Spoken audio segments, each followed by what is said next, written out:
Qu'on le mette au fond. Passe ton ballon.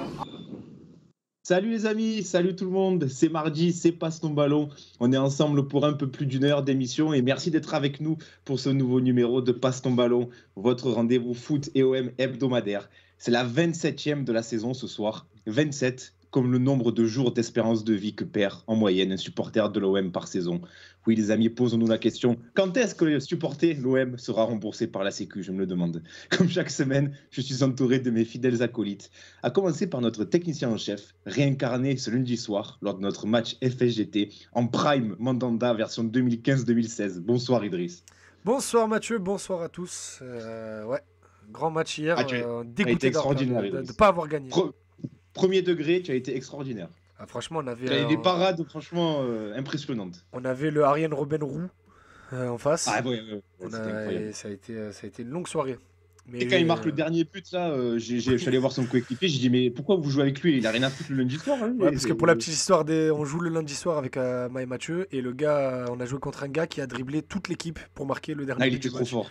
Littéralement, il a vraiment littéralement dragué toute l'équipe, dribblé toute l'équipe. Et voilà. Ah ouais, non, il était trop fort. Mais ouais, du coup, j'ai fait un gros match qui a servi pas à rien parce qu'on a quand même pris le nul, mais on menait 6-4 et au final ça finit à 6-6, c'est dommage. Ça fait quoi d'ailleurs de prendre 6 buts mais quand même de faire un gros match? Franchement, je me suis vraiment senti comme Mandanda 2016. C'est que vraiment tu fais tout. C'est pour ça que j'ai pris lui, quoi. Tu fais beaucoup de choses, mais tu as l'impression de rien pouvoir faire sur tous les buts. Tu te dis, mais pourquoi Parce qu'il n'y avait pas Merwan pour prendre les photos de ta tête après les buts, tu vois. Ah, j'étais vénère ça. Sachant qu'en plus, même Ama, qui est mon stopper attitré, a fait un gros match. C'est vraiment. On est tombé sur un mec en face qui était inarrêtable. Bref, passons à l'émission. Avec nous également, tu l'as parlé, Ama est avec nous. Celui pour qui, je n'ai pas de présentation car il ne devait pas être là. Mais il a fini par débarquer à 18h57, tel, je sais pas, Ole Gunnar Solskjaer en finale de Ligue des Champions. Bonsoir Ama. Bonsoir tout le monde. Si seulement j'avais les pieds de Solskjaer, mais non. En tout cas, tu as mieux défendu que comme défendrait Solskjaer, je pense. Hier, tu as très bien défendu face à ce Ariane Robben-Roux, là, comme l'a très bien nommé Idriss. Tu l'as bien tenu. C'est vrai, mais merci. Et enfin, toujours avec nous, vous l'avez entendu, celui qui compte de nombreux talents dans sa panoplie, sauf peut-être celui de cuisinier. Bonsoir Merwan. Écoute, je suis ravi de constater que tu te sers de mes tweets pour abreuver ta haine. Donc voilà, écoutez, les amis, hier, 45 minutes en cuisine. Un plat absolument horrible, des quenelles si vous voulez tout savoir. Au final, ça termine dans la poubelle après une bouchée. Donc, carrément, t'as tout jeté, quoi. T'as même pas essayé de. Ah oui, non, c'était clairement pas Yannick Jadot compatible, donc non, c'était directement dans la poubelle, malheureusement. Les amis, est-ce que vous, avant de parler du thème de l'émission de ce soir, sachez que certains membres de cette émission ont été contactés pour des partenariats, puisque ça y est, je pense qu'on peut le dire, on pèse maintenant. 2 personnes de cette émission, dont on taira les noms, ont été contactés pour promouvoir une marque de maté. Alors, je sais pas, messieurs, s'il y a des consommateurs de maté. Marque de qualité, parce que finalement, je pense qu'ils doivent écouter l'émission, parce que je pense que quand je parle, en fait, je parle régulièrement du style vestimentaire d'Amaïs, et bizarrement, c'est l'une des seules personnes qui ne sont pas contactées. Donc je pense que marque de qualité, parce qu'ils choisissent bien leurs ambassadeurs. Voilà, c'est tout ce que j'avais. Ils n'aiment pas les personnes qui font 1m70, je sais pas, peut-être. C'est possible aussi. C'est possible. Tu fais plus d'1m70 quand même. Ah, Maïs je suis pas sûr. Non, mais il dépasse pas 70. Ah ouais? Je fais sur la carte d'identité, en tout cas, moi j'avais mis ça à l'époque. Après, moi je fais 75, je suis un peu plus grand que lui, donc non. Ah ouais, putain, d'accord. Ah non, il dépasse pas 70. J'aurais pas pensé. Avec les cheveux. Je t'aurais donné 74. Avec les cheveux, mais non. Avec les cheveux, mais non. Oui, avec les cheveux, tu gagnes 5 cm. Je suis chez le coiffeur là, donc c'est compliqué. Vraiment, Idriss et moi qui ne pouvons pas compter sur notre volume capillaire pour gratter quelques centimètres. On salue Bronono qui est là, qui nous dit salut au président du fan club de Julien Rodriguez, à Mandanda d'amour et à Philippe et presque. C'est bon ça. On salue Yanis aussi qui est là dans le chat. Les amis, pas d'invité cette semaine, mais une émission en famille, comme on les aime aussi. Et ce soir, on a décidé, on est désolé, mais de vous plomber un peu le moral. Si vous étiez optimiste, voire excité à l'aube de cette fin de saison passionnante qui attend l'OM, je crois que vous allez terminer cet épisode un peu meurtri, terrifié, inquiet. avant l'intense et prometteur sprint final qui attend l'OM ces prochaines semaines, eh bien oui, on a décidé de se pencher sur les fins de saison en jeu disputés par l'OM. Alors on a pris quelques saisons, il y a 2008-2009, 2010-2011, 2017-2018 et bien d'autres, vous les verrez. Et bien, ce qu'on a constaté, c'est qu'il y en a beaucoup, et vous verrez qu'il n'y en a pas beaucoup qui ont été réussis. L'OM a beaucoup choqué. Et vous verrez que nos conclusions sont, ma foi, peu réjouissantes. Alors, est-ce qu'on va se le demander, l'OM est-il le plus grand choqueur de France? Ce sera la problématique de notre émission où, comme toujours, il y aura beaucoup de choses à dire. Donc, sans plus tarder, Passe ton ballon, saison 2, épisode 27. C'est parti, Idriss, jingle.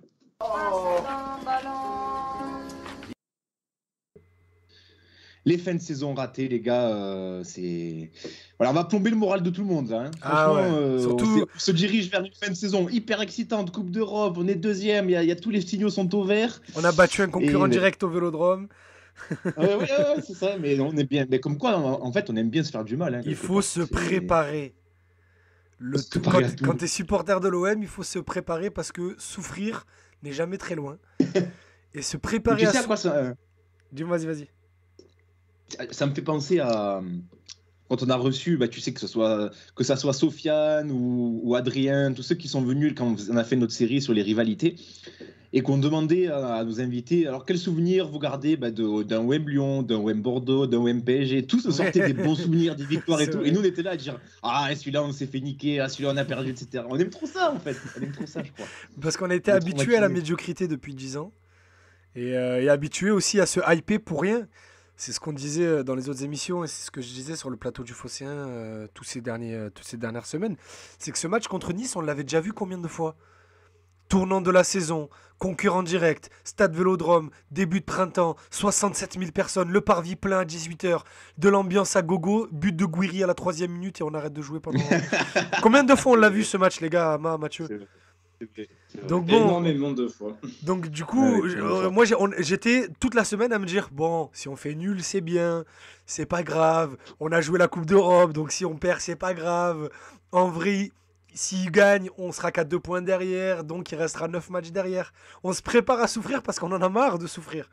Mais au final, ça va, ça c'est. Mais tu sais que premier degré, juste pour évoquer rapidement le match de dimanche, tu me disais match nul avant le match. Franchement, j'étais pas loin de signer. Hein. Je sentais vraiment pas du tout ce match. Mais franchement, moi même pendant le match, je l'ai pas senti. Pendant le match, je me disais ça peut tourner. Ils étaient tellement, je sais pas. Bon après pendant le match, au final, je sais pas Ama, mais vu du stade, j'ai pas senti une grosse inquiétude. Non, peut-être juste la fin de match. Là, t'as vraiment arrêté de jouer, quoi. Mais... Non, mais parce que vous étiez porté par l'euphorie des virages. Moi, j'étais en studio, je voyais le match à la télé, j'étais c'est en train de tourner là. Après, c'est traître les matchs cette saison parce que combien de matchs on a dominé, combien de fois tu te prends la clim derrière. Exactement. En fait, des fois, quand tu te dis, quand on n'est pas en danger, faut faire attention. Monaco, d'autres matchs dans la saison où tu te prends la foudre derrière parce que tu ne tues jamais le match, tu domines au point entre guillemets. Franchement, moi les gars, je sais pas vous, mais je pense notamment au match contre Monaco. À la 50e minute, je dis c'est bon, on va le perdre 1-0 ce match. Et contre Nice, tu vois, je me dis tant qu'on marque pas, ça va être très très compliqué. Et quand Milik a marqué juste avant la pause, je me suis dit peut-être qu'on va pouvoir choper les 3 points. Moi, comme Merwan, c'est l'ouverture du score qui m'a un peu rassuré. Mais sinon, j'étais mal parti. Tout le long du match, même sur l'avant-match du Phocéen, je disais défaite 2-1 et tout. Je voulais inverser le karma en me disant on va perdre. Donc voilà. Au pire, je dirais que je l'avais dit. Mais sinon, bon bref. Bon, passons au thème de l'émission. Ouais. On salue Mathias qui est dans le chat, Alan aussi qui nous dit en voyant la compo, j'y croyais pas trop, de défenseurs en plus, pas serein. C'est vrai que Ama, souviens-toi, on était dans le virage, on a vu la compo, on s'est dit mais il a craqué là, qu'est-ce qu'il fait? On n'a pas compris. C'est pas offensif sur le papier, c'est sûr. Oui, clairement. On salue Boris aussi qui nous dit la deuxième mi-temps devant la télé, j'étais sûr qu'on allait en prendre 2. Je sais pas, j'ai été plus inquiet cette saison que dimanche, moi personnellement. Après, chacun a vécu le match comme il le voulait. Je l'ai dit, t'étais porté par le virage.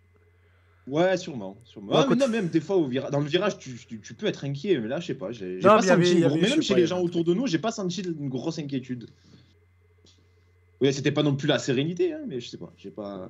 Moi, je te le dis, les 20 dernières minutes, elles étaient longues.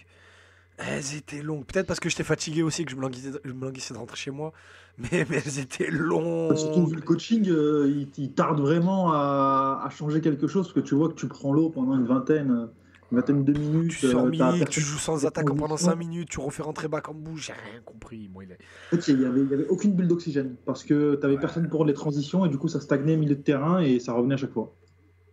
Ouais, bon, bref. Mais sinon, ouais, club de choker. On finira pas deuxième.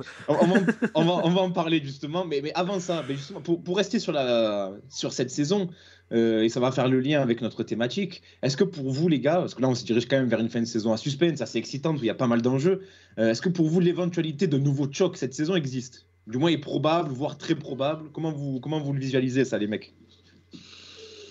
Non, je pense pas en vrai. Honnêtement, je trouve qu'on est dans une bonne dynamique et l'espèce de crise que l'OM connaît chaque saison, ben en fait, on l'a connu là il y a quelques semaines, hein, quand ça remettait en cause Milik, et puis ça a remis en cause l'entraîneur, etc., etc. Et finalement, ils ont su répondre de la meilleure des manières en enchaînant 3 succès vraiment important. Je pense que là, on est vraiment sur une bonne dynamique. Tu as la Coupe d'Europe, tout le monde sait que c'est abordable. Tu es dans un.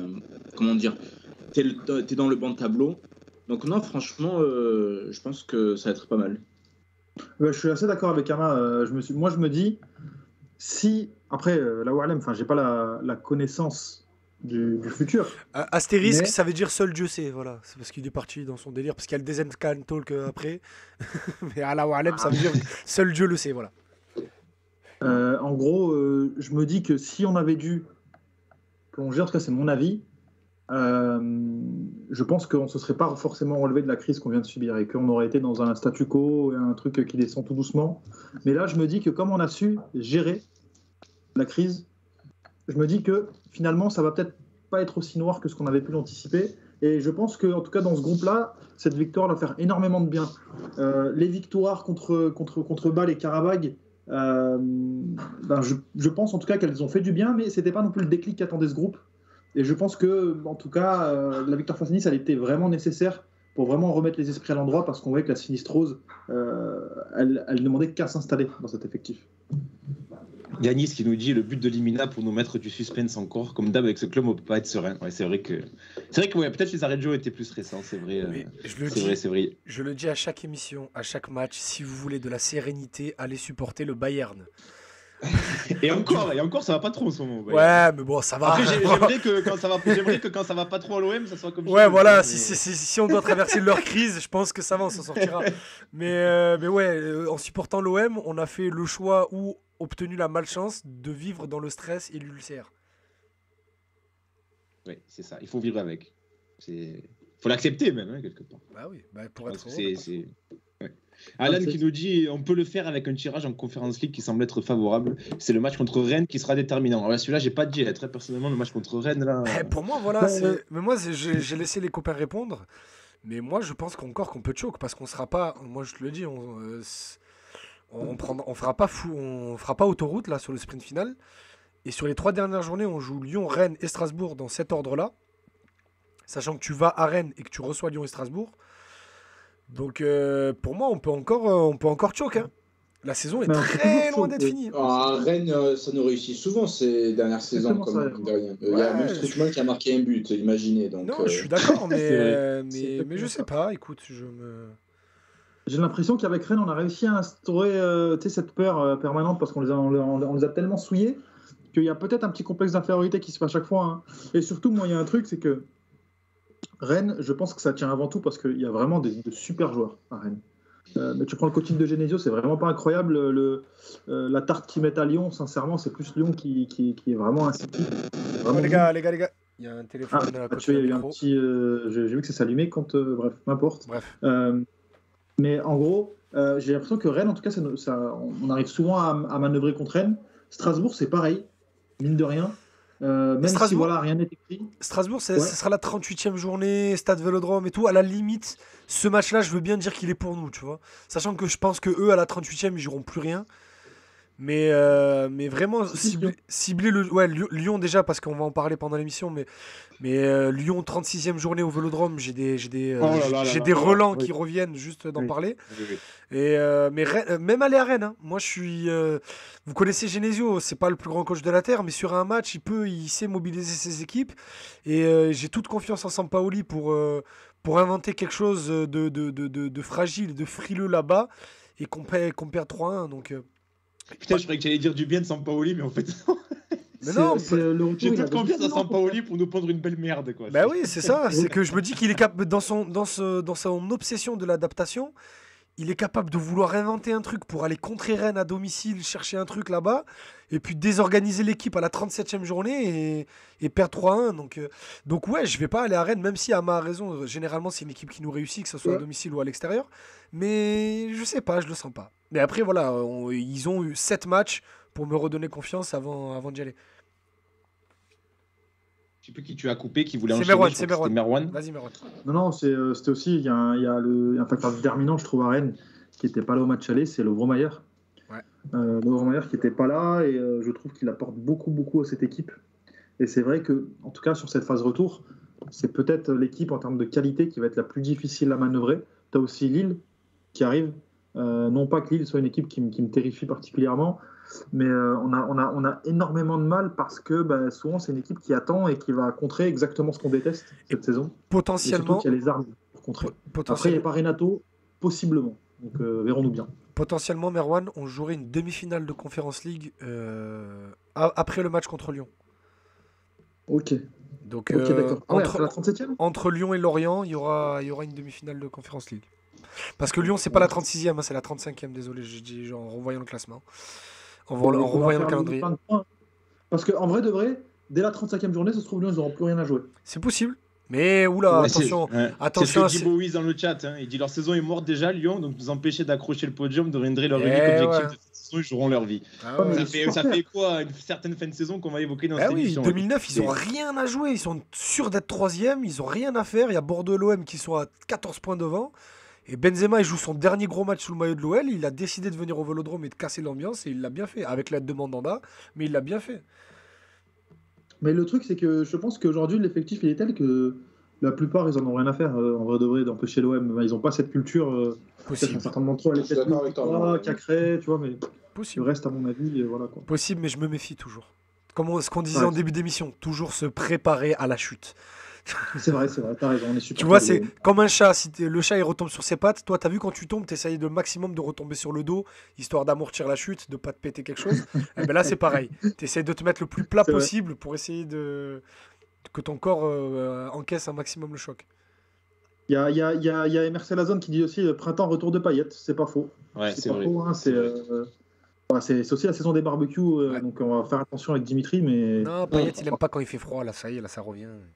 Ah, mais là, en plus, il a pu bien se reposer. Il va encore se reposer pendant la trêve. Là, faut qu'il nous revienne bien là, pour les 2 mois qui restent. Petite info qui sert à rien. Tous les joueurs qui sont non internationaux ont eu 3 jours de vacances. Là où d'habitude, ça paraît logique. Là où d'habitude, non, mais depuis le début de saison, ils en avaient qu'un.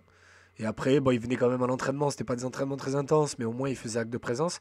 Là, ils reprennent l'entraînement que jeudi là. Ouais, ça me choque pas. T'as bien enchaîné depuis janvier. Je dis ni que c'est une bonne chose, ni que c'est une mauvaise chose. Je donne ça comme ça sert à rien. C'est pour fêter la sélection de Saliba en équipe de France. C'est fort possible. C'est grave plaisir d'ailleurs, je sais pas ce que vous en pensez les amis. Mais moi ça me fait peur, les yeux vont être braqués sur lui. Mais est-ce que ça... Je suis pas sûr qu'il va beaucoup jouer. Hein. Bah c'est deux amicaux, donc c'est 2 amicaux et il jouera au Vélodrome. Donc l'OM va venir au Vélodrome, donc il va jouer. Il va peut-être le faire rentrer en vrai, mais connaissant Deschamps, c'est pas le genre de mec non plus qui donne des minutes pour faire plaisir. Il va faire plaisir. Au Vélodrome contre la Côte d'Ivoire, il va faire plaisir à Saliba. Oui, je pense. Mais par contre, alors c'est une très bonne nouvelle pour lui, vraiment très content, mérité, etc. Par contre, je suis pas sûr que ce soit une bonne nouvelle pour l'OM. Hein. Ah non, mais ce que je te dis, c'est que ça attire des regards sur lui. Moi, je voulais qu'on le cache. Non, et puis même, il a le statut international, son prix va forcément augmenter. Déjà que c'était très cher, là. Non, vous savez que je suis plutôt bien informé sur le délire. Je peux le redire encore une fois parce que ça me fait plaisir quand tu te lances des fleurs comme ça. C'est que déjà les clubs n'ont pas attendu que le tampon international débarque, mais là il y a de très gros clubs qui sont sur lui. Un club qui joue en bleu vers Manchester et un club qui joue en blanc dans une capitale espagnole, qui regarde de plus en plus ce qui se passe du côté de Saliba et de son clan. Donc lui, de son côté, là, à l'heure où je vous parle, ça n'a pas changé. Il veut rester à l'OM si l'OM joue la qualif en Ligue des Champions. Mais attention, début juin, quand ça va aller le voir pour lui dire tu sais, tel club, tel salaire, regarde, il y a qui là-bas, Kylian et Tchouaméni qui vont signer là-bas. Est-ce que ça te dirait pas, tout ça. Donc bon, voilà. Ouais, ça va être compliqué. De toute façon, on le sait que ça sera très compliqué. L'OM essaye vraiment, et c'est ce qui a été sorti par François David tout à l'heure, l'OM est vraiment en train de tout faire pour le garder. C'est la priorité numéro 1 de Longoria, même devant Milik, devant tout ce que tu veux. C'est de garder Saliba. Mais financièrement, il n'y a plus de contrats à 4 millions la saison qui seront donnés. Et c'est le minimum syndical qui sera donné à Saliba sur les autres clubs. Et attention, excuse-moi, mais Mathieu, attention à Arsenal, Ouais. Si Arsenal arrive à faire le miracle dans les 4 premiers, pourrait même se le garder. Donc bon. Ah non, attends, là, par contre, je te corrige tout de suite, ce serait pas un miracle. Là, ils vont y être. Oui, parce que là, ils sont bien installés, bien sûr. ils ont un match en retard, donc ils vont y être. Hein. Oui, mais bon, tu connais la première ligue. Donc, bon. Ouais, non, mais là, franchement, là, ça serait un miracle qu'ils y soient pas plutôt. Parce que Donc, c'est. mais du ça coup, serait très Arsenal qu'ils y soient pas, tu vois. Mais toi, voilà, on fait une émission sur les chokers de l'OM, tu peux parler d'Arsenal. Mais sinon, ouais, il pourrait se le garder. Parce que même Arteta, qui ne l'a pas fait jouer pendant 1 an et demi, et là, pour le coup, c'est plus une supposition qu'autre chose, ça m'étonnerait qu'il ne change pas d'avis. Oui, Alan Oké qui nous dit même devant Camara, ouais.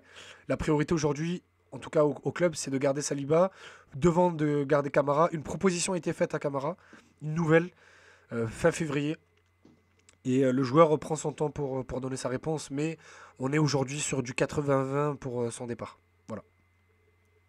Et Alan qui d'ailleurs dit très justement, en parlant de Saliba, il fait partie des joueurs qui sont sous le coup d'une suspension pour cette fin de saison et qui sont très importants. Et lui, Payet, Guendouzi, il y en a d'autres aussi, je crois que bon, ça serait moins préjudiciable, mais je crois que Tchalé Tatsar est aussi, menacé. Qu'il la prenne vite contre Saint-Etienne, voilà. qu'il prenne sa suspension contre Saint-Etienne, qu'il soit pas là contre... Ah non, s'il prend un carton contre Saint-Etienne, il n'est pas là contre Paris. Écoute, prends un carton vite, mais reste là pour Paris et Nantes. Oui, c'est possible. Ouais. Bon, c'est bref, possible. on revient au thème de l'émission. Oui, on va essayer de parler du thème de l'émission quand même, le gars, parce que 25 minutes d'émission, on n'a toujours pas lancé. Donc, on était sur les fins de saison choqués par l'OM. J'aime bien ce mot choqué. Je sais pas d'où ça vient, mais j'aime bien. C'est de l'anglais. On a étranglé. En anglais, ça veut dire c'est étranglé, donc je pense que ça veut dire. Bon, bref. Bon, bref, on s'en fout. Ouais. On a sélectionné quelques saisons. Alors, on va pas s'attarder sur certaines plus que sur d'autres, hein, mais forcément qu'il y a des saisons qui feront plus parler. Notamment, on en a parlé un petit peu, celle où l'OM perd le titre face à Lyon dans les ultimes journées. Mais on va commencer par la 2004-2005. Parce que la 2004-2005, très honnêtement, au début, je ne l'avais pas forcément mis dans le listing. Mais quand on a préparé l'émission cet après-midi, Idriss, tu as sorti cette stat, franchement, j'étais sur le cul. Parce que la saison 2004-2005, alors elle n'a pas marqué grand monde. Si, mais dans le mauvais sens. Oui, voilà, dans le mauvais sens. C'est la saison après Drogba, donc avec le mercato catastrophique qui est fortement représenté dans le flop 30 que vous pouvez suivre toutes les 2 semaines sur Passe ton ballon. Fin du top la semaine prochaine, ça va être incroyable. Ouais, soyez au rendez-vous, ça va être drôle. Et donc, lors de cette saison 2004-2005, l'OM est 5e à la trêve hivernale, donc bon, première moitié de saison assez moyenne. Et l'OM nomme Philippe Troussier en janvier, donc Philippe Troussier débarque pour entraîner l'OM. Et là, grosse série, et à la 29e journée, donc là, à l'équivalent de ce qu'on est actuellement, hein, donc fin mars, début avril quasiment, l'OM était mi-mars, c'est mi-mars. L'OM est 2e de Ligue 1 cette saison-là. Mais je sais pas les gars, mais personnellement je m'en souvenais pas. Pour moi cette saison-là on l'avait passé dans le ventre mou genre 5-6e et on n'avait pas fait mieux quoi. Vas-y Ama. Non, c'est... Comment dire, je me rappelais que paradoxalement, alors que l'OM était vraiment mauvais sous Troussier, on était bien positionné pour aller en Ligue des Champions et la fin de saison elle est vraiment catastrophique. Si on enlève genre la saison Mitchell, c'est peut-être la pire fin de saison du 21e siècle, parce que là, t'es 2e, et ensuite tu fais que des résultats en bois. Tu fais que perdre. Contre Ajaccio à domicile. Tu perds contre Caen à domicile. Je sais pas si vous vous souvenez de ce match. Avec un énorme match de Zoubar. Il y a exactement. Qui fait l'entretien d'embauche. Qui jouait à Caen. qui avait été bon. Et pourtant, ouais, t'as Batles qui met un beau but. Et ensuite, t'as Meite qui part comme un débutant sur un crochet de Mazur. Alors que Mazur, tu sais, c'est pas Van Persie, le mec. Il a fait un crochet, il est parti au good. Et là, tu te dis, ah ouais, bon. Et Là, le match va être très compliqué. Et à partir de ce moment-là, ça a été la débandade pour l'OM. Mais vraiment, c'est. J'ai le classement sous les yeux. J'ai le calendrier sous les yeux, Mathieu. Ah, mais c'est fou, là. J'ai les résultats, c'est fou. Tu fais une bonne série en janvier. Et quand on en parlait de l'émission, moi je me rappelais. T'as un très grand Fabien Barthez dans cette saison-là. Un excellent Fred Dehu aussi en défense. On l'oublie un peu, Fred Dehu dans les très bons défenseurs du 21e siècle. Parce que ancien parisien et tête qui ne fit pas, mais excellent défenseur. Et aussi les débuts du petit prince Samir Nasri qui porte cette équipe devant avec Bamogou, Louindoula et Marley à servir, c'est pas facile. Et du coup, 29e journée, tu balances au Vélodrome, t'es deuxième. Derrière, tu perds à Monaco. Tu fais nul contre Paris au Vélodrome avec le but contre son camp de Nakata. Tu perds à Strasbourg. Tu perds à domicile contre Ajaccio. Tu fais nul à Nantes. Ensuite, tu perds contre Caen. Tu fais nul contre Auxerre, tu perds contre Lyon. Rappelez-vous ce but de Juninho là où il dribble toute l'équipe dans la surface. Et derrière, tu vas faire 3-3 à Chaban-Delmas. Ta dernière victoire, c'est la 29e journée contre Lens. Sinon, derrière, tu as 9 matchs sans incroyable. Victoire. Oui, c'est pour ça que c'est littéralement un choc. C'est pour ça que j'ai pris le match de Caen en référence. Pour moi, c'est là où vraiment tu as le début de la débandade. Mais vraiment, c'est chaud, quoi. Je sais pas si on s'en rend compte. Et ça coïncide, regarde. La dernière victoire, le 12 mars. Voilà. Donc, tu te rends compte que de mars à mai, tu gagnes plus un match. 3 semaines avant, tu perds Fabien Barthez dans un amical au Maroc contre le WAC Casablanca. Oui, c'est Gavanon qui finit la saison. Et Gavanon finit la saison, donc de là à y voir un rapport de cause à effet. Ouais, bon, après, pas que lui, t'avais vraiment pas une grosse équipe. Tous ceux que t'avais recrutés pour remplacer les Drogba, etc. Il n'y en a pas un qui sera là l'année d'après. Bon. Donc... T'as des Fiorez, t'as des Louindoula, des Bamogo, des Coquet. Toi, tu l'aimes bien, mais Marley, Zabi. Oh. Marley, j'aime bien, mais il était déjà en fin de parcours. Il était claqué. En fin de parcours. Même milieu de parcours, il était franchement, claqué. On regarde les matchs à l'époque. Franchement, il avait plus de ballons que tous les mecs que j'ai cités en même temps que lui. T'avais Marley il met 7 buts cette saison-là, Steve Marley. Ouais, mais Marley, c'est un peu le Mitroglou. Il met le but du 2-0 contre Rennes, le but du 3-0 contre Bordeaux. Marley était un meilleur footballeur que Mitroglou, soyons sérieux. Oui, non, ça oui, mais je te dis par rapport au parallèle qu'on avait fait de Mitroglou dans Paston. Calme, maman. Il y a des mots qui me font serrer. Non, mais par contre, tu as parlé de DI tout à l'heure. Est-ce que vous vous souvenez de sa phrase légendaire? Ayez l'indécence de m'écouter. Oui, quand il a sorti ça en conférence de presse. Ayez l'indécence de m'écouter. C'est exceptionnel. Oui, bien sûr. Franchement, c'est. Non, mais t'as des gens, ils sont pas faits pour jouer à l'OM. Je te parle même pas ni de terrain ni rien, mais dans le comportement, dans l'attitude, dans la mentalité. Et avec Fred Dehu, ça pouvait pas passer. Même si c'est un excellent joueur. Cette saison-là, c'est un choc uniquement en championnat, parce que les deux coupes, tu es rapidement sorti. Ces deux coupes-là, et en plus, tu es sorti de manière ridicule dans les deux coupes, parce qu'il y avait encore la Coupe de la Ligue. Donc, Coupe de la Ligue, c'est ce fameux OM-PSG 2-3 avec Lizarazu. On va en parler la semaine prochaine. Et on va en parler la semaine prochaine. Et en Coupe de France, tu te fais sortir par Angers, qui à l'époque est en national, si je dis pas de bêtises. Oui, c'était ton collègue, le coach. Mathieu, c'était ton collègue, le coach, la moustache, là, comment il s'appelait là? Denis Troche. Mais oui, celui qu'on a voulu recruter à l'OM il y a quelques mois. Mais on l'a recruté, il est venu faire le coach mental. C'était quoi son poste à l'OM? Coach mental. Coach mental, oui. Denis Troche, avec sa grosse incroyable, ça aussi. Et à l'époque, il y avait Courvenec qui jouait à Angers. Je me rappelle très bien. Oui. Il démarre l'année 2005 par une défaite à domicile contre Angers. Alors aujourd'hui, ça paraît pas fou, mais à l'époque, c'était fou parce Angers, c'était rien du tout, quoi. Ils étaient en national. Très bien, c'était l'après-midi, c'était les matchs qui passaient encore sur TF1 en Coupe de France. Exactement. Oui. Tu te fais sortir des deux coupes de manière lamentable en plus. C'est une fin de saison. C'est une saison pourrie, franchement, du début à la fin, elle pue cette saison. Elle est tellement pourrie que tu vois qu'on en a même oublié ce choc qui nous a même pas marqué au final. Incroyable. Alors que c'est produit juste de gagner aucun match de mars à mai, quoi. 2 mois sans victoire. C'est simple. À la 29e journée, tu as 51 points. D'accord. Devinez avec combien de points on termine? Ah, tu dois prendre. Ah, moi, j'ai la stat sous les yeux, donc je le dis pas, mais je laisse les gars deviner. Je sais même plus, je l'ai enlevé le truc, donc je sais pas. 53, non? Combien tu dis? 53. Et Drift, tu dis combien? Je sais pas, je dirais 50. Ben non. Tu peux pas perdre un point. Ah oui, Non, je suis con. La LFP, vous êtes tellement nuls, on vous enlève un point. 55. Ouais, c'est 55 points. T'as pris 4 points en 9 journées sur la fin. C'est incroyable. Magnifique. Tu finis pas 5e avec ça. Et tu finis 5e. Cinquième. Sachant que les équipes qui finissent devant toi, c'est le Bordeaux de Ricardo, recordman européen de matchs nuls cette saison-là, et le Lille de Claude Puel qui gagnait tous ses matchs 1-0. Oh là Voilà. là là là, ça a eu la honte. C'est vraiment la honte. Mais tu sais quoi, il m'a pas du tout marqué ce choc. Hein. Ah ouais, moi non Parce plus. qu'on était trop petits et franchement l'équipe était tellement détestable, c'était Non, par contre, c'était limite Bordeaux, souhaité. Bordeaux, ils finissent pas dans les 5 premiers, justement. Ils C'est ont pas fait Bordeaux 20 qui matchs nuls cette saison-là. Ils finissent 15e. Oui, C'est il le va deuxième. jusqu'au bout. Ouais. C'est qui le Et par deuxième contre, t'as Monaco qui finit devant nous et qui fait 18 matchs nuls. Ah, c'est incroyable. Sur 38 matchs. Oh là là. C'était la C'est Ligue 1 des années les heures 2000, hein. sombres de la. Même là, ça s'appelait déjà. Est-ce que ça s'appelait la Ligue 1 ou ça s'appelait encore la Division 1? Si, c'était la Ligue 1, c'est 2002 la Ligue 1. Oh là là, c'était les heures sombres, ça. Mais c'est qui Mon finit Dieu, deuxième, mon Dieu, alors cette saison. Ah bah c'est Lille qui finit deuxième et Monaco troisième, sachant que Monaco avait viré Didier Deschamps pendant la saison. Donc malgré un changement d'entraîneur, ils sont passés quand même devant nous. Oh là Franchement, là. ça me rappelle vraiment les. Ouais, c'est Rennes. Pur, hein, sérieux. C'est Rennes qui finit Ah. quatrième et t'as le PSG de Valladolid qui finit 9ème. Oh là là, la Ligue 1 cette saison-là.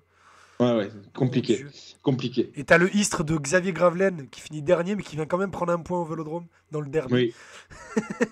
Ah non, mais Sérieux, c'est vraiment une année Quelle dégueulasse. fin de Je suis en train de saison regarder un de petit merde. peu l'effectif. putain, oui, OM Istres, ouais. On s'était pris un but d'un certain NGI, je sais Ouais. pas qui c'est. Ah, Vous avez ouvert le score, hein. Lequel, c'est ça la question. Lequel d'NDI? Parce Ouais, que je j'avais sais dit, pas. 275. un des multiples homonymes. Et j'ai l'équipe de Istres sous les yeux là, donc je vais pas lire ça, on va partir trop loin dans. Il y avait. En défense, il n'y avait pas Cédric Kanté ou Thiam, je me rappelle plus. Ouais, il y a Thiam, il y a Sur Kanté, je sais pas, il y a mais du il y avait du Savelgique, y avait Sébastien Chesney Perret. au milieu. Oh, papa, respecte. Respecte l'actuel Pourquoi entraîneur adjoint de la sélection géorgienne. Ah non, mais j'ai rien dit. Jan Fay. Excellent joueur, Adel Chedli. Un certain Bakayoko, je sais pas si c'était Ibrahima. Qui finit... Oui, c'est Ibrahima. ouais, oui. ouais. Il est à Istres, oui, tout à Qui fait. finit, Adel Oh là Chedli, là qui là. finit sa carrière à Istres. En 2012, il vient sauver le club de la relégation nationale et après il s'en va. On a C'est vu un l'époque de OM la Istres Ligue 1 Vélodrome, orange. quand même. Ouais, la Ligue Ah 1. voilà, c'était Ligue 1 encore. orange. Ah oui, oui. Sur FIFA, avec toutes les équipes qui avaient 3 étoiles et demie, 4 étoiles. Je me souviens. Je me souviens Oh très mon dieu. Allez, on a passé trop de temps sur cette saison là. On en fera une émission dédiée. Mais de toute façon, vous verrez bien que la semaine prochaine, dans le Flop 30, on va beaucoup parler de cette saison-là encore. Saison panthéon des saisons merdiques. Hein. Franchement, 2004-2005, c'est quelque chose. On passe au choc suivant, les gars. Alors, c'est un mini-choc. C'est la saison suivante d'ailleurs. C'est la saison 2005-2006. Qui se déroulait peut-être un poil mieux. Disons qu'on a moins de migraines causées par l'équipe en place. L'équipe Mais bon, quand même. l'équipe est plus gentille. L'équipe est plus gentille, tu as une finale de Coupe de France dans le lot, donc bon, au final, tu vis quand même des moments sympas. Mais il y a un mini-choc, c'est que bon, tu perds la finale de la Coupe de France, donc déjà, bon, voilà, premier coup de massue, en plus contre Paris, avec un but de Dorasso venu d'ailleurs, souvenez-vous, donc ça, déjà, ça fait mal. Mais surtout, fin de saison, l'OM est virtuellement 3e à la 85e minute de la 38e journée à Bordeaux, Ouais. et puis on finit par tout perdre et on termine 5e. On a été en Ligue des Champions pendant 5 minutes. Dans une Ligue Franchement, 1 c'est hyper que serrée. t'es derrière Lens au goal average, je crois. Alors, j'ai pas le classement sous les yeux, je t'avoue. Mais 60 points.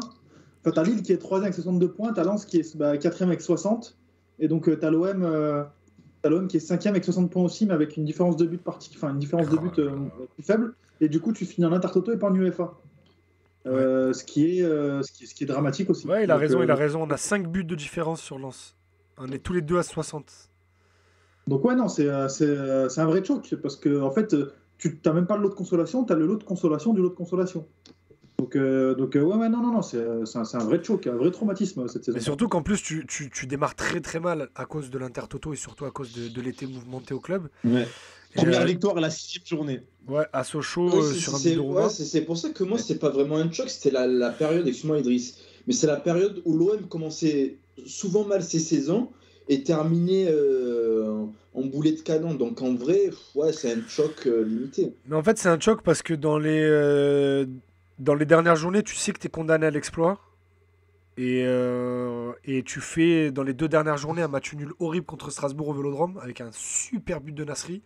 Mon premier match au Vélodrome. Le maillot jacquard, c'était Non, ça? non, ça c'est le maillot jacquard, c'est 2007-2008 pour la qualification des champions.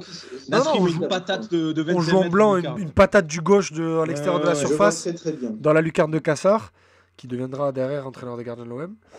Et à la dernière journée, tu vas à Bordeaux qui joue plus ou moins rien, parce que je crois qu'eux ils sont déjà 2e. Là, pour le coup, je suis quasiment sûr de ce que je dis. Oui, parce Et- qu'après, ils sortent sa banderole, le Marseillais, la Ligue des Champions, ce sera à la Et télé. du coup, trucs comme ça. toi, Philou Maolida qui ouvre le score, et derrière, tu te fais revenir bêtement. En plus, je crois Ouais. qu'on prend un vieux but de merde. Mais du coup, voilà, dans ces 2 dernières journées, tu avais le destin entre tes mains et tu le laisses filer, quoi. Pas la dernière journée, parce que la dernière journée, Maoulida ouvre le score, 80e à peu près, j'ai pas les Ouais, chiffres tu ouvres le exacts. score Et à très ce tard. moment-là, tous les résultats, je crois qu'il fallait qu'il y ait 1 ou 2 résultats qui te soient favorables. Eh ben, tout était nickel, quoi. Tu avais les résultats favorables. Et derrière, je crois qu'on est à la lutte avec Lens, Rennes, enfin je sais plus. Lens, Mais derrière, c'est ça égalise un peu partout et toi, tu te fais égaliser aussi. Donc au final, tout s'effondre. Putain, en plus, on a pris Et tu as un été en but. Ligue des Champions pendant 5 minutes. De toute façon, on méritait quoi après avoir recruté Christian Jiménez au début de cette Pas saison? grand-chose. Non, mais il Franchement, jouait même plus. Il jouait même plus. Mais- L'équipe non, mais- type, mais l'équipe peu type, importe. l'équipe type, c'était Ribéry, Pagis, Nyang. Avec Nasri, en fait, Sana et peu Lamouchi importe. derrière. Il y avait une bonne équipe. Oui, Peu là, importe. c'est pour ça que cette saison, on garde un meilleur souvenir. C'est parce que tu as les prémices d'une période sympa, quoi. Bah, T'as là, Nyang, t'as là, c'est la Ribéry, dernière Pagis, saison. C'est la dernière saison que tu vas pas faire sur le podium jusqu'en 2012. Exactement. J'étais au stade pour l'unique but de Jiménez en championnat et je me rappelle très bien que le très très grand Rafik Saifi a égalisé ensuite pour Ajaccio. Et il a Le fait. penalty est devant moi. Des souvenirs mémorables. Traumatisant, Christian Jiménez. Je crois que c'est le mec le plus nul que j'ai vu au club. Ah, Parce on qu'en fait, il en m'a parlera choqué. la semaine prochaine. Ouais, il y en a eu d'autres en vrai. On en parlera la semaine prochaine. Je crois Bien, qu'il aura un petit quart d'heure dédié, je pense. Sans Oui. trop Oh là spoiler. là là. Mal de crâne, lui. La compo de l'OM en finale de Coupe de France là, contre le PSG, donc Barthez dans Elle est les belle, buts, une défense centrale DU Chivelli avec sur les côtés Bey pas et Taiwo. Non, j'ai pas Maïté là. Non, Ah, c'est bah, c'est DU Chivelli. C'est la fameuse finale. Et un milieu Sana, Lamouchi et ensuite le quatuor offensif Maoulida, Ribéry, Pagis, Nyang. Franchement, pas mal. Hein. Pas En dégueu fait, le quatuor. c'était Ribéry qui jouait 10. Avec Nyang à gauche, Maoulida à droite et pas Ouais, juste tout devant. à fait. Moi, on a marqué la frappe de Dorasso, les amis. Non, Tiens, moi, c'est là pour là. moi, c'était la frappe bidon qu'il met là. Pour moi, c'était la frappe de Oh Kalou. là là, moi, Dès la c'est- frappe de Kalou, j'ai franchement, dit ça y est, on va perdre. Direct. Cynique. Le pire, c'est que dans mes 10 ans souvenirs, est déjà abattu par la vie.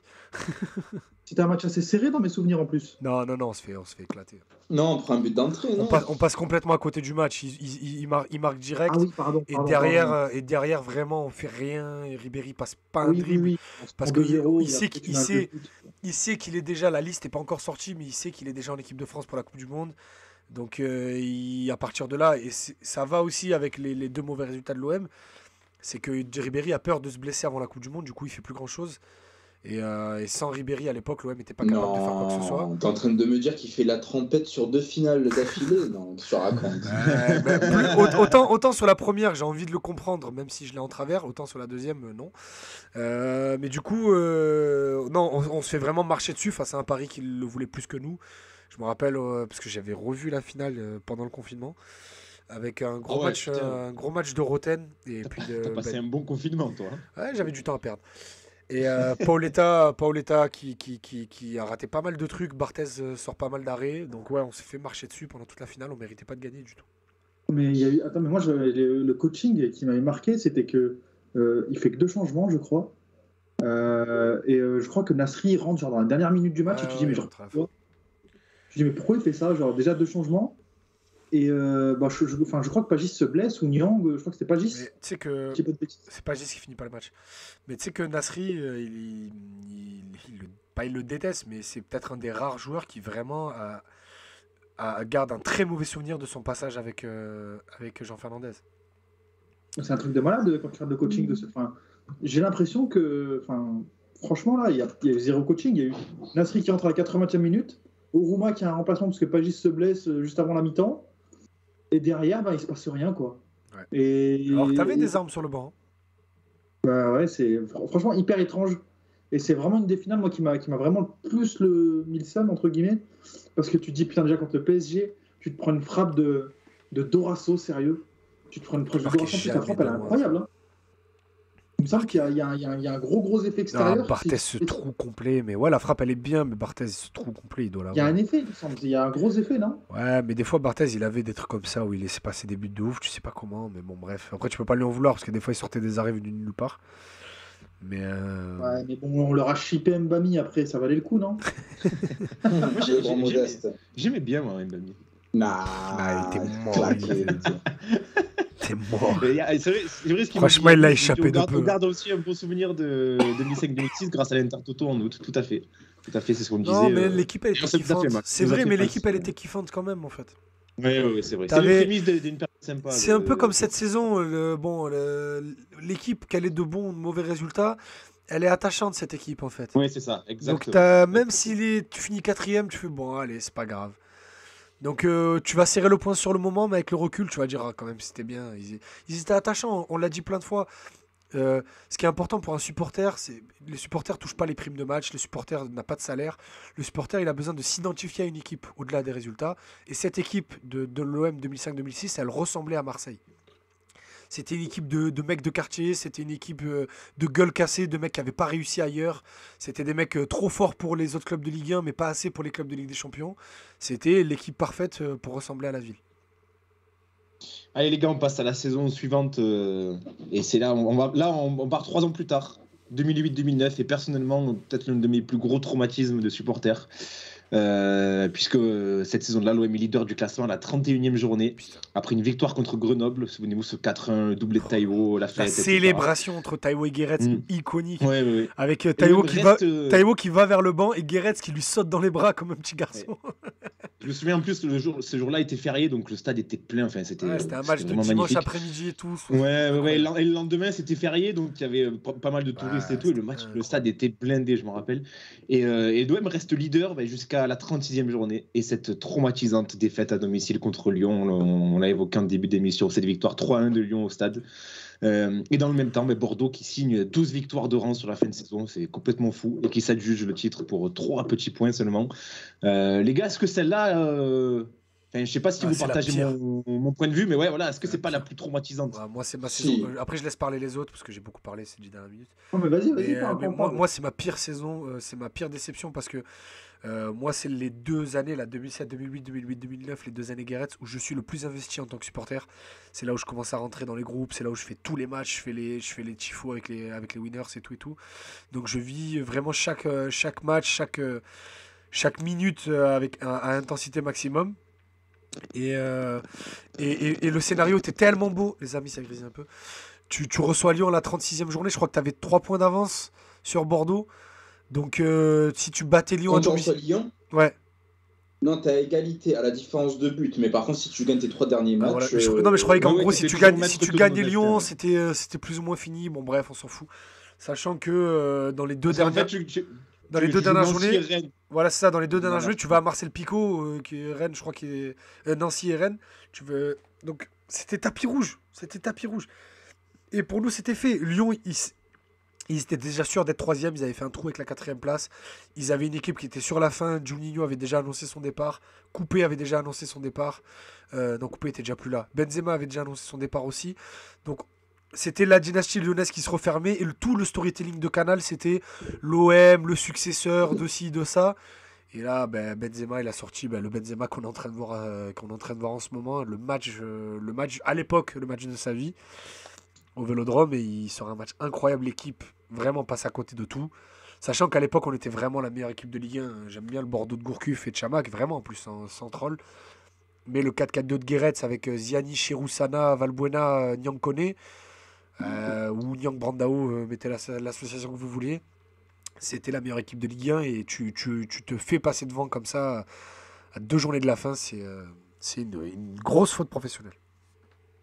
Et surtout qu'avant ce match-là, je viens de calculer, là, de février, donc du 8 février jusqu'au 17 mai, c'est ce match-là, le 17 mai, tu as 13 matchs, tu en gagnes 10. Et tu fais vraiment le taf, tu fais une grosse série là, entre mars et avril de 1, 2, 3, 4, 5, 6 victoires consécutives, notamment avec celle au Parc, le le 3-1 avec Zenden là, qui tombe dans le truc orange, là, c'était aussi quelque chose. Hein. Franchement, Ouais, c'était le entre match deux matchs de Grenoble. C'est entre 2 matchs Amsterdam ou Twente, je sais plus, je crois que c'est Amsterdam. D'ailleurs, on bat Bordeaux. On bat Bordeaux sur un but de Chamak contre son camp au Vélodrome. Sur un coup franc. C'est ce match-là qui lance un petit peu cette folle série. Et derrière, tu te prends cette défaite. Moi, c'est le seul match de ma vie où je suis rentré avec les tifos parce que je n'étais pas abonné à l'époque. J'étais rentré au stade à 15h. Oh là là là là. Le traumatisme après. Le traumatisme. On a installé tout le tifo et tout. Non, moi, c'était traumatisant dans le sens où je voulais vraiment que cette équipe gagne. Je trouvais qu'elle pratiquait un beau jeu et elle aurait mérité. C'est peut-être subjectif parce que j'adore Guéret, mais j'aurais aimé qu'elle gagne un titre. Et pour une fois, depuis de très nombreuses années, tu étais en position de gagner. Et même si Benzema a fait un gros match, je ne sais pas si vous vous souvenez, mais on fait un bon début de match. Hein. Oui, poteau de Nyang.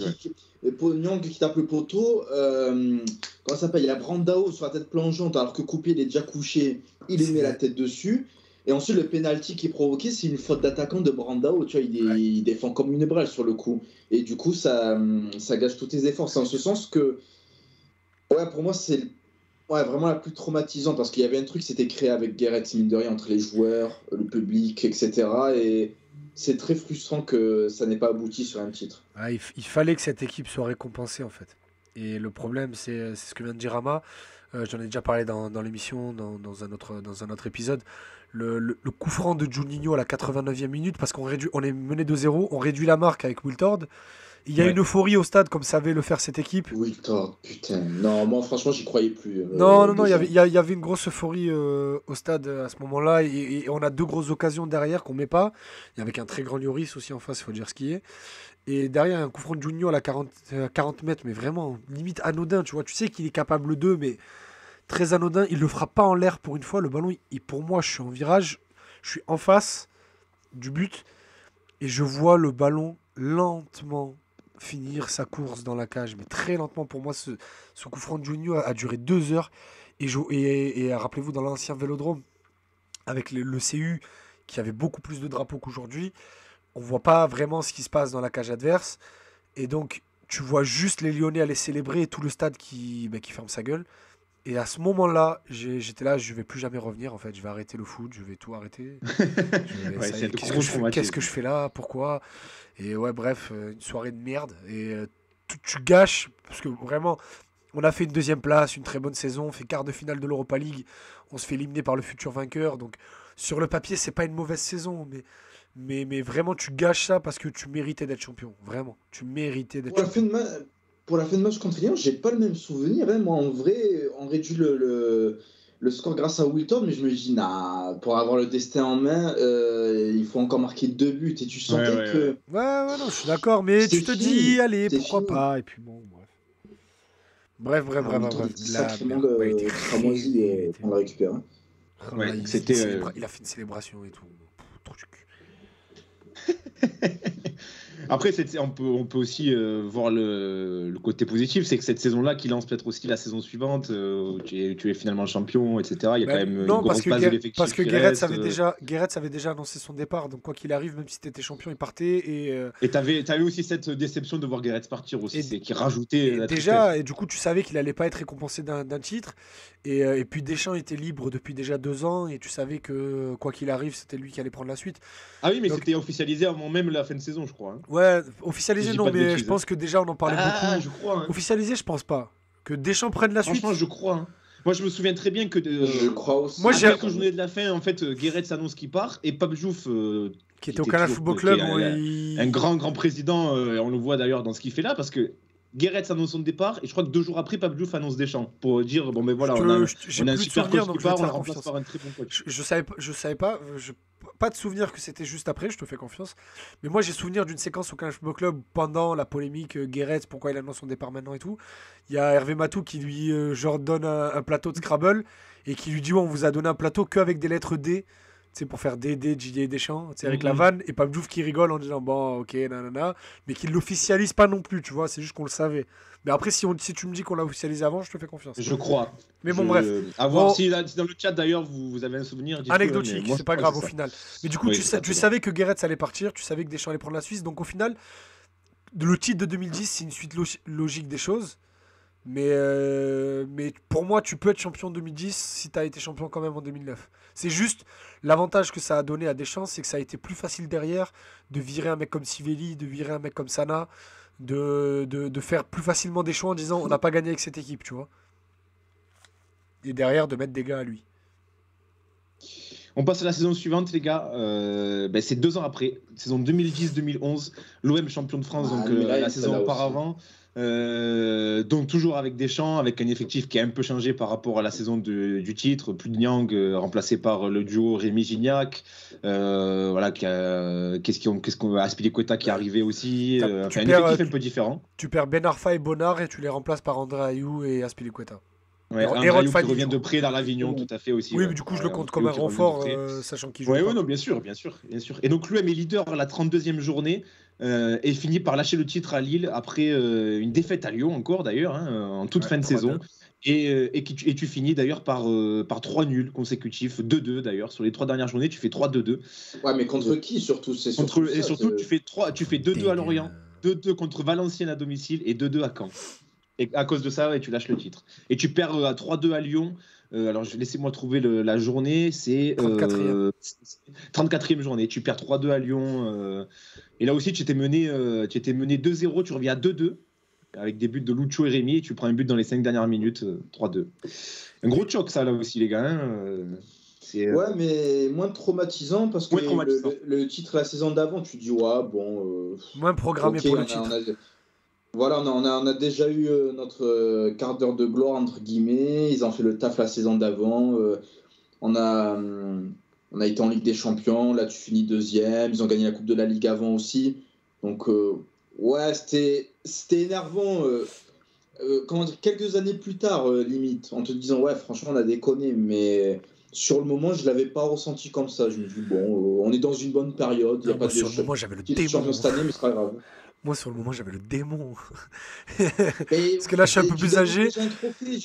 Non, mais t'as raison. En soi, t'as raison. C'était en avril. C'est moins traumatisant qu'en 2009 parce que l'équipe l'année d'avant était championne, tu l'as dit.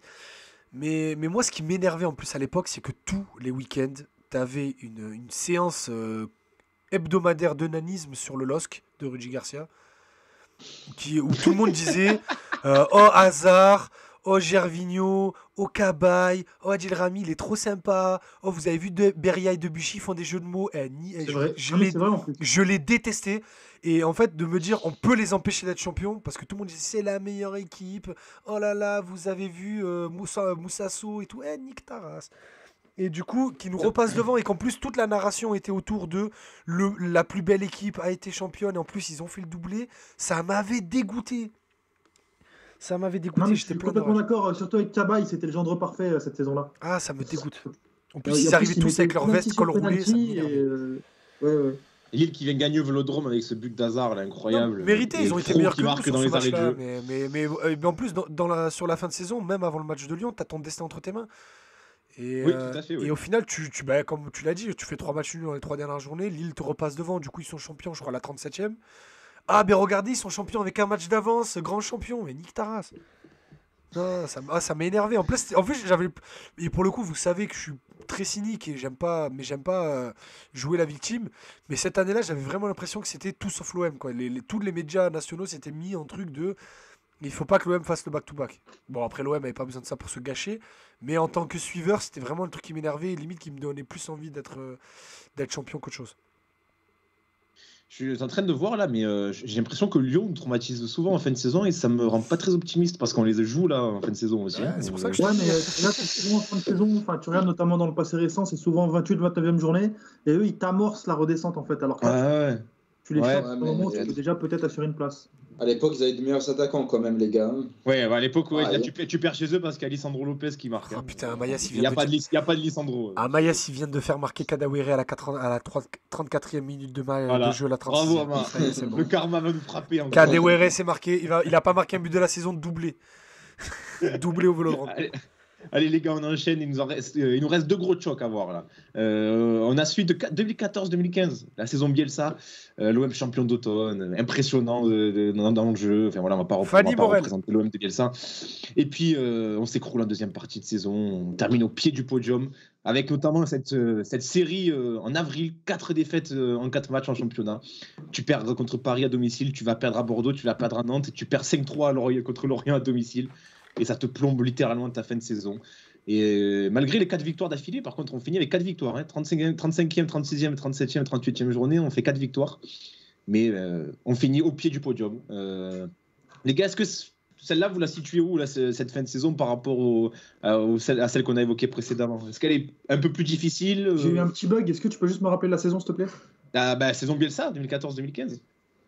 En vrai, moi, je sais pas vous, mais dès la trêve, dès que les premiers résultats commencent à enchaîner, tu sens que ça commence à ternir. Et en fait, à chaque fois, on perd cette fois-ci, mais c'est pas grave, on va se reprendre. Bon, c'est pas grave, on perd cette fois-ci, mais on va se reprendre.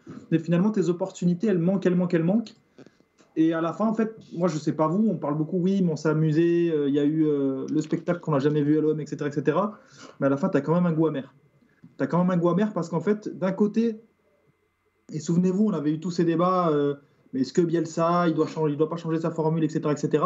Mais de l'autre côté, en fait, tu as aussi un petit peu ces chuchotements dans ton esprit qui disent « Ah, mais regarde, les joueurs, ils ont lâché aussi. Les joueurs, ils ont lâché. » Et donc, en fait, tu as ce sentiment d'impuissance qui fait que cette saison-là, tu as l'impression que c'est un cyclone qui emporte tout et tu n'arrives pas vraiment à trouver d'où ça vient. Tu vois ce que je veux dire? Et surtout qu'en plus, tu as une fin de saison qui réussit. Donc, comme je le disais, tu fais 4 victoires sur les 4 dernières journées. Tu as un petit passage aussi en mars où tu vas gagner 6-1 à Toulouse et tu bats 4-0 Lens au Stade de France. Je ne sais pas si vous vous rappelez de ce match aussi. Bien sûr. Ouais. Et à cette époque-là, je crois même qu'on était encore en course pour le titre. Hein. Je crois, quand on balance en mars. Ce qui te fait mal, c'est avril avec Paris. Oui, c'est avril qui te plombe. Ouais. C'est le match de Paris qui te plombe, de toute façon. Et Saint-Etienne, c'est février ou avril? On avait reçu, on avait parlé de ça avec Mourad suite à son livre sur Bielsa, où il disait que ce match contre Paris, il nous plombe. Que ce soit le club, les joueurs, les supporters, il nous a tous plombés, en fait. En fait, ce qui te tue, c'est que là, vraiment, c'est la saison type où tu as tout contre toi.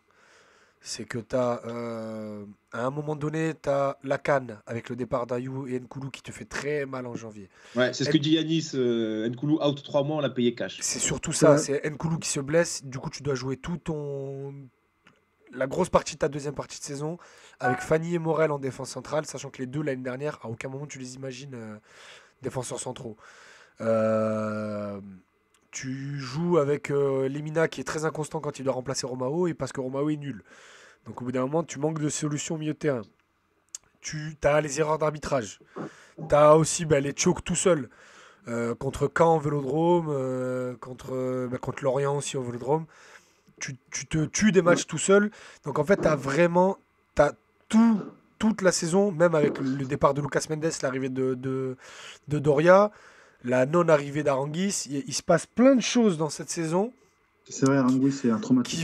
Qui fait qu'il se passe rien pour que ça aille de ton côté.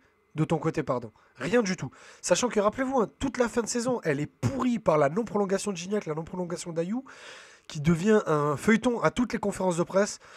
Où ça en est pour la prolongation des deux cadres? Est-ce que les deux mecs vont être concernés jusqu'à la fin alors qu'ils sont en fin de contrat cet été? Est-ce qu'ils n'auront pas peur de se blesser et tout? Il se passe rien dans cette saison pour que ça se passe. Rien du tout. Oui, cette défaite contre Lorient, là, comme le dit Yanis, Jordan Ayew qui vient mettre son doublé au Vélodrome. Mon Dieu, celui-là aussi. C'est vrai. Il avait célébré, non? Oui, il avait célébré. Bien sûr qu'il c'est incroyable ça, mais vraiment lui il faudra qu'on limite une émission sur les frères Ayew un jour, hein. Parce que franchement, on invitera Samir.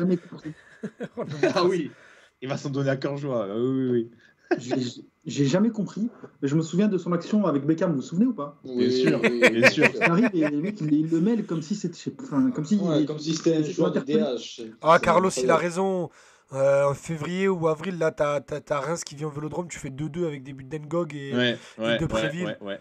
Oh là là, quel match de Ngog, merde. on en a parlé récemment, Mathieu. Ouais, c'est vrai. Ngog, ouais, c'est vrai. J'aime pas Arrêté sa beaucoup. carrière à 30 J'aime ans pas vos déjà. discussions. Il n'y a pas Prince Onyangui. Prince Onyangé, Ah peut-être bah, qu'il c'est marque. un Ouais. star de l'équipe. Ouais. Non, il marque Et pas, c'est- mais il mais- fait un match de fou. Le summum de cette saison-là, c'est la défaite à Bordeaux. Là. Ah, j'en fais encore des cauchemars. Hein. Les 2 pénaux non sifflés. Oh là là là là là. Horrible. Horrible. Là, le traumatisme, Merci, c'est monsieur Varela. C'est quel match avaler le venin?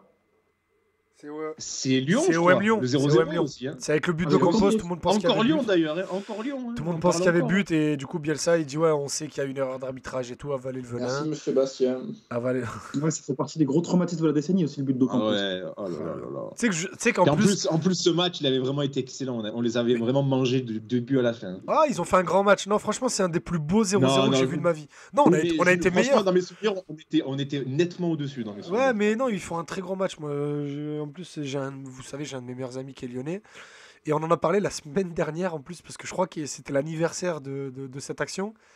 Et du coup, il me met 7 ans jour pour jour, un truc comme ça. Et du coup, je dis putain, 7 ans qu'on se fait enfler parce qu'il n'y a pas but. Et il fait, mais comment il arrive se mettre en avant? Genre, tu sais, on était encore en train de débattre. Il y avait faute et tout, même s'il y a but, il y a faute de toute façon et tout ça. Donc, bref. Et le poteau de Gignac quelques minutes avant. Ah là là, Bah, c'est dur, après, c'est quand dur. t'as un Plus on joueur avance dans moyen, les années, quand t'as un plus joueur je suis moyen, t'as un mitigé, joueur moi, sur moyen. ce but, hein. Allez, les gars, c'est bon, on passe à la. On va pas lancer le débat sur Gignac, hein, s'il vous plaît. S'il vous plaît. On passe à la dernière saison de Choc. Et celle-là, elle est récente, hein. C'est la 2017-2018.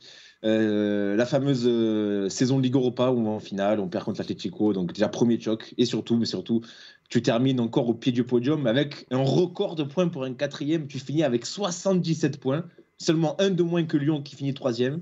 77 points et t'es quatrième. Alors ça, il y a que l'OM qui peut t'offrir ce genre de conclusion à une Je saison. crois Quoi. que c'est la saison qui m'a le plus traumatisé, perso. Ah ouais Pas plus Ah, il y a fraîche trop- aussi. Dans cette saison, il y a trop de matchs traumatisants. T'as le but Mais de le- Cavani, le- t'as le le but but de de Depay. Depay, t'as des Le matchs qui but font de mal. Depay, aïe aïe aïe. Franchement, je crois que c'est qui loupe son duel aérien avec lui? C'est pas Rolando? C'est Rolando. C'est ouais, un je des crois. deux, hein. Franchement. T'as Rolando et Rami de 2 Mm. mètres qui se font prendre de la tête par Depay. Et t'as Bounassar aussi, je crois, juste avant, il perd le ballon. Je suis pas sûr, mais en tout cas, ce match-là, tu gagnes 2-1, je crois que tu te prends une remontada assez rapidement, il me semble. Et derrière, en fait, tu avais Non, 8 non, points il y a- d'avance. Non, il y a un partout. En fait, ouais, avant le match, il y a 5 points d'avance sur Lyon. Ouais. Et grâce à cette victoire, ils reviennent à 2 points et tu les relances complètement. En fait, il y a Donc, un aussi, partout. match Mitroglou nul, égalise à 2-2. Et sur l'action d'après, il y a 3-2. Donc, en fait, là où tu te Ouais. dis, sur les 10 dernières minutes, on peut aller chercher le troisième et les tuer, ben, il marque juste après, en fait. Et Ah t'as ouais, le- c'est assez dur ça. C'était un En fin de gros saison. traumatisme ce match. t'as des matchs nuls en fin de saison, je crois que t'as Reims ou Dijon, ou Valenciennes ou Reims, ou je sais plus. Non, Guingamp. surtout Guingamp. Guingamp, Moi, Guingamp. c'est Ouais, le Guingamp, match ouais. qui m'a traumatisé. Parce Guingamp, que ce match, tu le gagnes, tu passes devant Lyon et tu es sur le podium. Et je sais pas si vous vous souvenez du scénario, tu marques d'entrée. Tu as Germain qui marque d'entrée. Tu mets même 2-0. Et au final, il y a tout qui s'agence mal. Il y a Mandanda qui prend un rouge après l'heure de jeu, je crois, un truc comme ça. Ouais. C'est un cauchemar ce match. D'ailleurs, c'est pour ça que je l'ai mis en illustration pour l'émission de ce soir. Vraiment, ce match-là, 3-3 avec Sertic en défense, et c'est l'un des matchs les plus traumatisants de ces 5 dernières années pour Je moi. crois qu'il y a Jimmy Défense Briand. centrale, Sertic Camara, la défense centrale. Jimmy Briand qui sort Ah un match ouais. comme lui seul en le secret. Quand il joue Mais en contre plus, cette l'OM. saison-là, franchement, j'ai les stats, on marque 80 buts cette Non, saison-là. on fait- Et le pire, c'est que tu es la plus mauvaise attaque des 4 premiers. Donc, en fait, devant toi, il y avait des équipes Bah, aussi déjà, qui étaient. Mais déjà, quand tu joues. Tu fais 4e, 77 points. Et derrière, t'as Rennes, 58 points. T'as 20 points d'avance sur le 5e. Elle est lunaire cette saison. Devant, t'avais les 4, ils étaient Bah, intouchables. tu sais pourquoi ils sont meilleurs attaque? Bah, bon, encore à la limite, Lyon, ok. Mais Monaco, tu les joues, ils t'en mettent 6 chez eux. Paris, ils t'en Ouais, c'est mettent vrai, 3 c'est vrai. chez eux. Donc Ouais, bon, t'as c'est pas vrai, aidé c'est non plus à tuer le goal average des autres. Et cette saison, ok, on peut parler de Montpellier à domicile où t'as perdu des points, Guingamp là-bas où t'as perdu des points. Là où pour moi, cette saison, tu la choques dans les confrontations directes. Sur les 6 confrontations contre Monaco, Paris et Lyon, tu fais 2 matchs nuls, un partout contre Monaco à domicile. Monaco, rappelez-vous, qui change 2 fois d'entraîneur dans la saison. qui en novembre ou en octobre vire Jardim qui vient d'être champion pour mettre Thierry Henry, pour le virer en février et remettre Jardim. Non, c'est pas cette saison-là, non. Non, c'est pas cette saison-là. Non, Henry, c'est après. Ah ouais. C'est après ça. Vous êtes sûr? Là, c'est Jardim tout le long. Ouais, je suis quasiment sûr. Oui, c'est après Henry. Mais non, je Oui, suis je suis sûr que quasiment c'est sûr. quand il y a un partout avec le but de Germain et c'était Thierry Henry sur le banc. Ah non, Henry en tu confonds avec 2018, une à autre. cause de Monaco. Ah ouais. Ouais, tu confonds avec une autre. Ouais, je suis quasiment sûr. Tout ce que je viens de dire sur la dernière minute ne sert à rien. Mais du coup, non, mais du coup, quoi qu'il arrive, bon bref, juste pour la vanne. Mais tu fais 2-2 au Vélodrome contre Paris alors que tu as le match entre les mains. Merci Morgan Sanson. Tu perds 3-0 contre Paris et rappelez-vous, tu repères 3 jours après contre Paris au Parc 3-0 encore. Non, 3-1 pardon parce que Germain il marque en Coupe de France. Tu perds contre Lyon là-bas 2-0 dans un match que tu ultra domines, mais tu prends 2 buts sur leurs 2 premières actions avec des buts de Mariano. Tu prends 6-1 à Louis II dans le match, El Famoso match de Rudy Garcia avec Ubokan, Sertic, Dorian, charnière centrale. Et tu fais un partout à domicile avec le but de Germain. Donc bref, tu perds vraiment ta saison dans les confrontations directes. Et Yanis, le 0-0 Vélodrome contre Montpellier avec Mitroglou qui se fait découper dans la surface et pas de penalty, je m'en rappelle, ouais. Je me rappelle de ce match, ouais. Bowie, cette saison-là, je m'étais ultra investi et tellement traumatisé que j'ai passé pas mal de temps de ne plus rien ressentir vis-à-vis de l'OM. Ouais, vous avez raison, celle d'Henry, c'est la saison d'après. Toutes mes excuses. Ah, voilà. Bon, écoute, au moins c'est rectifié. Les gars, qu'est-ce que j'ai à rajouter sur cette saison? On va qu'on conclue ou c'est bon, on a assez ressassé les mauvais souvenirs? C'est un petit on va finir bidon, 4e. voilà, c'est tout. On va finir 4e. On va finir 4. Ouais, mais d'ailleurs, allez, dernière question avant de conclure l'émission. Est-ce que, voilà, on a parlé de beaucoup de choses négatives. On va essayer de chercher les positives. Quelle fin de saison on a réussi, les gars? Allez, les souvenirs de fin de saison réussis où on n'a pas choqué, au contraire, on allait chercher des places européennes, des titres. Qu'est-ce qui vous vient? À part la saison du titre où tu finis en grande pompe, j'ai du mal. Si, dans la deuxième moitié des années 2000, en vrai, toute l'époque que des grosses fins de saison. Tu fais que des grosses fins de saison, en vrai. À part 2009 où du coup moi tu j'étais petit, vraiment ça m'a pas marqué. Ouais, c'est vrai que la saison, même la saison Albert Raymond, là où tu gagnes à Saint-Etienne et tu es qualifié pour la Ligue des Champions 2 journées à la fin aussi. Il y a février qui s'est terminé, derrière on a fait oh putain il reste 3 mois et on a plus perdu un match. On a enchaîné. À part la finale de Coupe de France, bien sûr. Bien sûr. Oh là là, non, ne rappelons pas ça, on était sur les bons souvenirs. Même 2007, Bop, la première saison Bop où tu finis bien aussi. Hein. Ouais, mais la 2007-2008, quand Guéret arrive en octobre, t'es 19e. Et ben, tu finis 3e en boulet de canon. Bon, tu perds un peu de tes points sur la route. Mais tu finis 3e, je crois, sur les 10 derniers matchs. Tu fais un match nul, une défaite, 8 victoires, je crois. Dont Nancy à domicile, ce match contre Strasbourg, bref. Non, généralement, on finissait à l'imparfait très bien nos saisons. Et depuis c'est très compliqué. Hein. Il y a même la première saison de Garcia où tu vas chercher une place, européenne.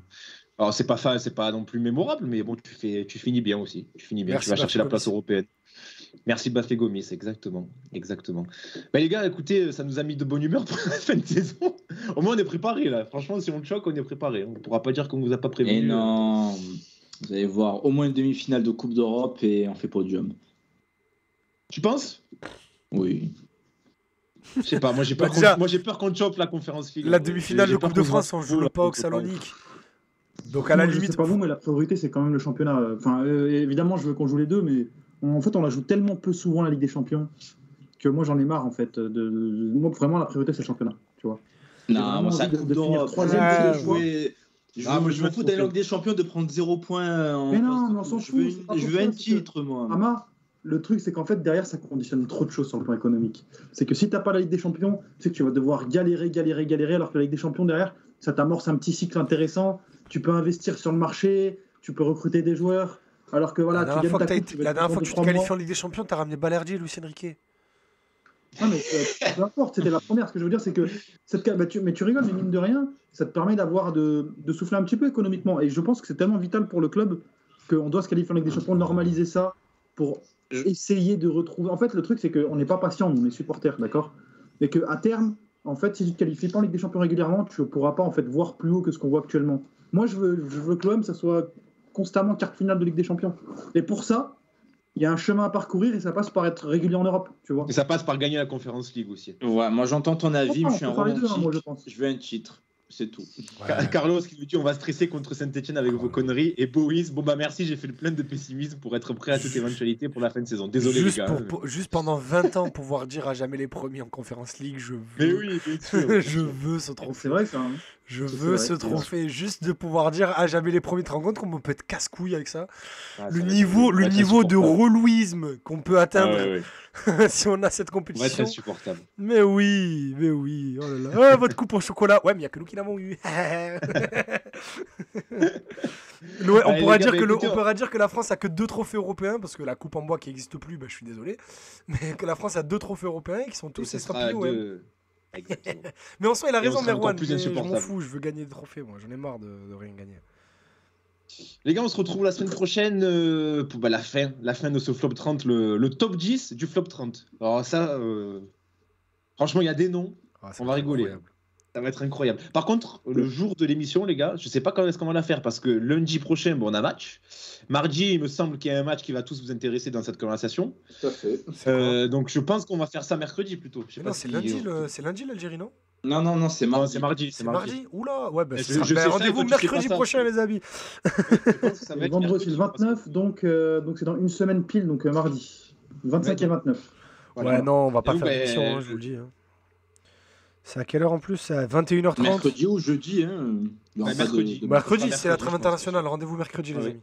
Donc voilà, rendez-vous mercredi prochain pour la fin du flop 30 avec, j'espère, 3 acolytes de bonne humeur et qualifiés pour la Coupe du Monde. Hein. Franchement, j'espère. J'espère, mais j'en suis pas sûr. J'ai jamais été impliqué derrière une équipe nationale comme je suis avec l'Algérie.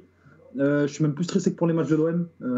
Et sincèrement, on se retrouve à 21h sur le DZ Cam Talk. Venez nombreux sur le compte de DZ. Voilà, ceux qui sont en direct, faites un raid comme sur Twitch. Là, vous allez sur Twitter et vous allez écouter à 21h le Space DZ avec Marwan. Je pense que même Idriss et Ama vont peut-être passer on va passer une tête. Mais il y a déjà du très bon monde. Même si on passe une tête, on se fera discret parce qu'il y a du très bon monde.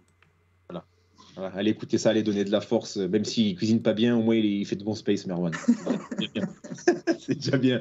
Allez les gars, on se retrouve la semaine prochaine. Salut tout le monde, bonne semaine. Salut tout le monde. Ciao.